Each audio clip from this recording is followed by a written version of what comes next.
ইসরায়েলের অভ্যন্তরে স্মরণকালের ভয়াবহ ক্ষেপণাস্ত্র হামলা চালিয়ে নিজেদের সামরিক সক্ষমতার জোরালো বার্তা দিল ইরান। ১ অক্টোবরের হামলায় ব্যবহার করা ইরানের অত্যাধুনিক ফাতাহ-1 এবং খাইবার শেখান মিসাইল ১৪০০ কিলোমিটার দূরের লক্ষ্যবস্তুতে নিখুঁতভাবে আঘাত হানতে সক্ষম।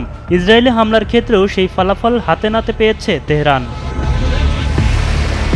ইরানের ব্যবহার করা ১১.৪ মিটার লম্বা খাইবার শেখান মিসাইল উৎক্ষেপণের পর লক্ষ্যবস্তুর ২০ মিটার অর্থাৎ ৬৬ ফুট এলাকার মধ্যে নির্ভুলভাবে আঘাত হানতে সক্ষম।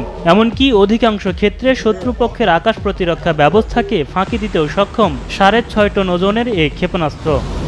গত এপ্রিলে ইসরায়েলে শতাধিক ক্ষেপণাস্ত্র হামলা চালালেও সেগুলো কার্যকর ভূমিকা রাখতে পারেনি। যদিও ঘন্টায় ৪,৫০০ মাইল পথ পাড়ি দিতে সক্ষম ইমাদ এবং ঘাট নামের সেই ক্ষেপণাস্ত্রগুলো ইরান থেকে উৎক্ষেপণের মাত্র ১২ মিনিটের মাথায় ইসরায়েলে আঘাত করে।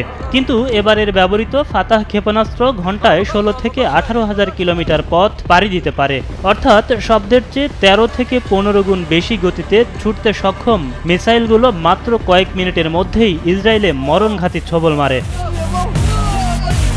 ফাতাহ এবং খাইবার শেখান ক্ষেপণাস্ত্র দুইটি রয়েছে কৌশলগত ওয়ারহেড, যা যে কোনো ধরনের প্রতিরক্ষা ব্যবস্থাকে ফেলতে পারে প্রশ্নের মুখে। এই ব্যালিস্টিক মিসাইলগুলোতে এমন কার্যকরী জ্বালানি ব্যবহার করা হয় যার সাহায্যে ক্ষেপণাস্ত্রগুলো সামান্য সংকেতেই উৎক্ষেপণ করা যায়। ইরানের পশ্চিমাঞ্চলের যে কোনো জায়গা থেকে ইসরায়েলে এই ক্ষেপণাস্ত্র আঘাত হানতে পারে।